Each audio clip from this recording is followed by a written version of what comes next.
தமிழகம் times நேயர்களுக்கு என் அன்பான வணக்கங்கள். இந்த காணொலியில் இருவேறு காமெடி நடிகர்கள், அதாவது வடிவேலு அண்ட் பரோட்டா சூரி என்று அழைக்கப்படுகிற காமெடி நடிகர், இந்த ரெண்டு பேருமே கதாநாயகர்களாக வரும்பொழுது இவருடைய நடிப்பு திறன் எவ்வாறு பரிணாமம் அடைந்தது, அதாவது ஒரு உடல் மொழியிலேயே நகைச்சுவை உணர்வை வர வைக்கக்கூடிய தன்மை உடையவர்கள் இருவரும். இந்த பரோட்டா சூரி நடிகருக்கு முன்னாடியே நடிகர் வடிவேல் கதாநாயகன் அளவில் இப்போ நிறைய படங்கள் நடிச்சிட்டார். இம்சையரசன், 23ஆம் புலிகேசி, இந்திரலோகத்தில், அந்த மாதிரி படங்கள். இந்த படங்கள்லேயே அவர் கதாநாயகன் அந்தஸ்துக்கு இது பண்ணார். அப்போ கூட அதில் காமெடி தான் இருக்கும். கதாநாயகன் என்ற ஒரு சீரியஸான இருக்க வரமாட்டார். ஈவன் இந்த இம்சையரசன் 23ஆம் புலிகேசியில் அந்த ரெண்டு கேரக்டரில் ஒரு கேரக்டர், இந்த மன்னனாக வர்ற காமெடியனாகவும் இன்னொரு மன்னன், இதுலேயுமே ரெண்டு கேரக்டரில் ஒரு கேரக்டர் கொஞ்சம் அவருடைய நடிப்பவருடைய முதிர்ச்சி தெரியும். ஆனால் மற்ற அவருடைய மாமன்னன் கடைசியாக வந்த படம், அது டைரக்டர் டாமினேஷன். அதாவது அந்த படத்தினுடைய இயக்குனர் மாரி செல்வராஜுடைய டாமினேஷன். அவர் எப்போதுமே அவர் ஒரு கருத்தியல் வச்சுருப்பார். அது ஜாதி அடையாளத்தோடு வரதுனால அதை பற்றி நான் பேச விரும்பலை. அவர் ஒரு கருத்தியல் வச்சுருப்பார். அந்த கருத்தியலை திரைப்படத்தில் எப்படியாவது புகுத்தணும்னு பார்க்குற ஒரு முயற்சி தான் பண்ணுறவருடைய ஒரு கலை வடிவமாக பார்க்குற இது அவர்கிட்ட இருக்காது. ஸோ அதனால் மாமன்னன்ற படத்தில் வடிவேல் எப்படி தன்னை ஒரு கதாநாயகன், அதாவது சீரியஸான வேடம், அது ஒரு கதாநாயகனாக இவர் உதயநிதி கதாநாயகனா இல்லை இவராங்கிறது தெரியல. ஆனால் கதாநாயகனுக்கு இணையான ஒரு கேரக்டர், கதாநாயகனுடைய அப்பாவா கேரக்டர். ரெண்டாவது மாரி செல்வராஜ் அந்த படத்தினுடைய டைரக்டரும் இந்த வடிவேல் கேரக்டர் தான் நான் மனசில் நான் வடிவமைச்சதே வடிவேல் கேரக்டர் தான் அப்படின்னு சொல்லுவார். ஒரு விழாவில் கூட சொல்லியிருக்கார். தேவரமோகன் படத்தில் எசக்கிங்கிற கேரக்டரில் இதே வடிவேல் நடிச்சிருந்தார். அதில் அவர் கை வெட்டப்படும், ஒரு கலவரம், ஒரு பிரச்சனை அப்படின்னு ஓடும். அதை அடிப்படையாக வச்சு தான் அந்த படம் எடுத்தேன்னு சொன்னார். ஸோ அந்த கதாபாத்திரத்துக்கு தான் அவர் போதுமான வெயிட் கொடுத்துருக்காரு, கனமான இது கொடுத்துருக்காரு மாமன்னன் படத்தில். அப்படி ஒரு காமெடி நடிகனாக இருந்து கதாநாயகன் அந்தஸ்துக்கு வரும்பொழுது ஏற்படுற ஒரு பரிணாம வளர்ச்சி இருக்கு இல்லையா, அதாவது உடல் மொழியிலேயே நகைச்சுவை உணர்வை தூண்டக்கூடிய உடல் மொழி கொண்டவர் வடிவேலு. அதில் எந்த சந்தேகமும் இல்லை. மாடுலேஷன், மேக்சிமம் மாடுலேஷன், உடல் மொழி மாடுலேஷன் இதிலே கொண்டு வந்துடுவார். பேசுகிற வசனங்கள், அந்த வார்த்தைகள் சாதாரணமான வார்த்தைகளாக இருந்தாலும் அந்த அவருடைய உடல் மொழியும் அந்த டைலாக் டெலிவரி அண்ட் மாடுலேஷன் இதில் ஒரு நகைச்சுவை கொண்டு வந்துடுவார். இதே மனிதர் ஒரு சீரியஸான ஒரு கேரக்டர், மாமன்னன் மாரி செல்வராஜ் டைரக்டர் சொன்ன மாதிரி சீரியஸான கேரக்டராக வரும்போது இன்னும் கொஞ்சம் மெனக்கிட்டு அந்த உடல் மொழியெல்லாம் மாற்றணும். ஏன்னா இதே பாடி லாங்குவேஜை பார்த்து பழகியிருப்பாங்க ரசிகர்கள். அவர்களுக்கு இந்த மாமன்னன் மாதிரி சீரியஸான சப்ஜெக்ட் சொல்லும்போது கொஞ்சம் அந்த அவருடைய உடல் மொழி மாறணும். ஆனால் நான் பார்த்த அளவுக்கு மாமன்னனில் வடிவேலுடைய உடல் மொழி அந்த கதாபாத்திரத்துக்கான சீரியஸ் தன்மை அவருடைய பாடி லாங்குவேஜில் இருந்த மாதிரி எனக்கு புலப்படலை. ஒருவேளை என்னுடைய பார்வை கருத்து வேறு விதமாக கூட இருக்கலாம்.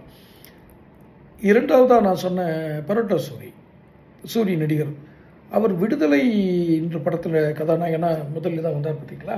அந்த படத்துலேயே அவருடைய அந்த நடிப்போட வெளிப்பாடு முற்றிலும் மாறுபட்டிருந்துச்சு.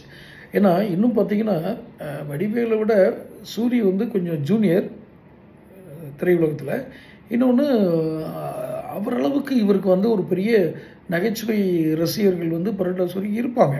அவரளவுக்கு கம்பேரிட்டிவ்லி வடிவேலுக்கு அதிகம். ஆனால் சூரி கதாநாயகனாக நடித்த முதல் படத்துலேயே நல்ல ஸ்கோர் பண்ணியிருந்தார். ஒரு சீரியஸான கேரக்டர், அது ஒரு போலீஸ் கான்ஸ்டபிளாக நடிச்சிருந்திருப்பார். அந்த சப்ஜெக்டில் எனக்கு வேறுபாடு உண்டு. விடுதலை சப்ஜெக்டில் வெற்றிமாறனுடைய அந்த சப்ஜெக்ட் அண்டர்லைன் பண்ணக்கூடிய இடம் கொஞ்சம் மாறுபாடு உண்டு.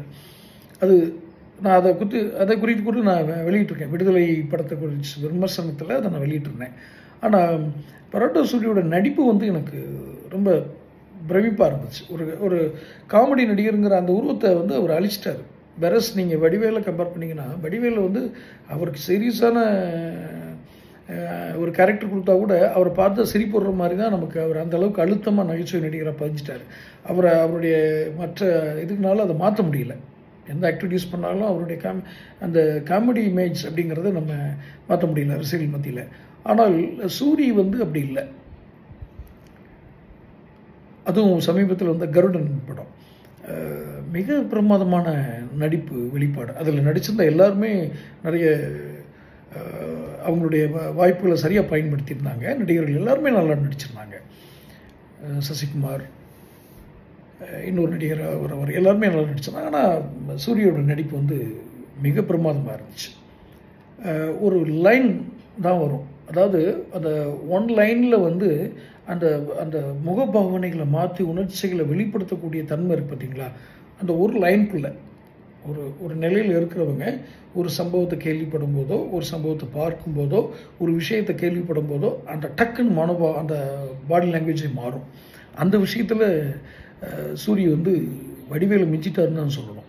ஏன்னா வடிவேல் கதாநாயகனா இனி ஒரு கடைசியாக கூட ஒரு படம் நாய் சேகர் ரிட்டர்ன்ஸ் அந்த மாதிரிலாம் நடித்து பார்த்தாரு, எடுபடலை. ஒரு வயசு ஒரு காரணமாக இருக்கும். ஏன்னா அவர் பார்த்த போது இருந்த வயது இப்போ இல்லை அவருக்கு, அது ஒரு காரணமாக இருக்கலாம். பட் சூரிய நடிகருக்கு வந்து மிகப்பெரிய அடுத்த கதாநாயகனாக நடிக்கக்கூடிய ஒரு வாய்ப்புகள் அதிகமாக இருக்குது. அவர் தொடர்ந்து விடுதலையிலையும் ஒரு சீரியஸ் கேரக்டர்லாம் வச்சுருப்பாங்க. அதே மாதிரி தான் இப்போ வந்து அந்த கருடன் படத்துலேயும் ஒரு சீரியஸான அந்த கேரக்டரோட தன்மைக்கு ஏற்ற மாதிரி அவருடைய உடல் மொழி இருந்துச்சு. அவர் வெளிப்படுத்தின விதம், அந்த முகபாவனை மாறுற இடம்.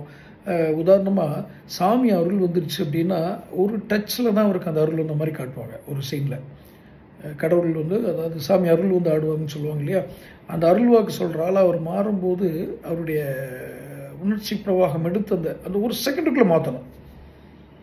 அது வரைக்கும் ஒரு சாதாரண மனிதனாக வர்றவங்க, பொதுவாக சாமி ஆடுறவங்க நம்ம கேள்விப்படுற, நம்ம நடைமுறையில் பார்க்குறவங்க, சாமியை வந்து உள்ளிறங்கி பார்க்குறவங்கள சொல்கிறவங்க, அதை விட இது வந்து வேறு விதமாக வெளிப்பட்டுச்சு. மிக முக்கியமாக நீங்கள் அந்த இதை நீங்கள் பார்த்தீங்கன்னா உங்களுக்கு தெரிஞ்சிடும். உங்களுடைய கவனமாக அந்த சீனை பார்த்தீங்கன்னா தெரிஞ்சிருக்கும். தொடர்ந்து நம்ம அடுத்தடுத்த வீடியோக்களை சந்திப்போம். நன்றி, வணக்கம்.